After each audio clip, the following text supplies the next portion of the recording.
Hello दोस्तों, नमस्कार। हम साधना, स्वागत बा आप सबके साधना एंटरटेनमेंट चैनल में। आरती के बहुत ही प्यारा सा गीत गावे जाता नहीं और उम्मीद करता नहीं आप सबके गीत पसंद है। गीत पसंद है तो प्लीज हमारे चैनल के सब्सक्राइब, वीडियो के लाइक, शेयर और कमेंट जरूर करा। आरती जरे कपूरवा हो श्री राम लला के, आरती जरे कपूरवा हो श्री राम लला के, राम लला के श्री राम लला के, राम लला के श्री राम लला के, आरती जरे कपूरवा हो श्री राम लला के, आरती जरे कपूरवा हो श्री राम लला के। पहली आरतिया अयोध्या में होला, पहली आरतिया अयोध्या में होला, राजा दशरथ के भवनवा हो श्री राम लला के,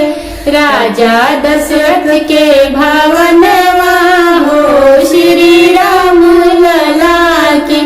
आरती जरे कपूरवा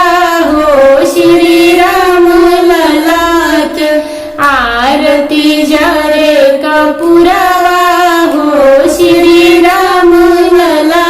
के। दूसरी आरतिया जनकपुर में होला, दूसरी आरतिया जनकपुर में होला,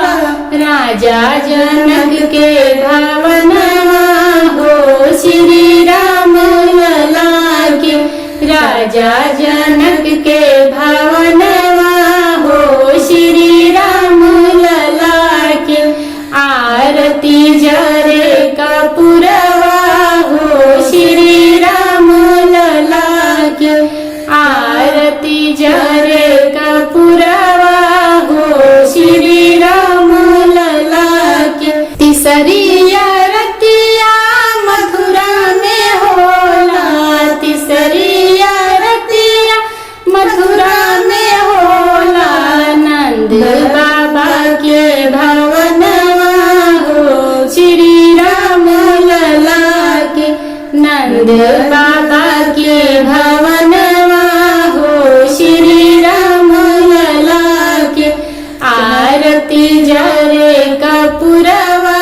हो श्री राम लला के,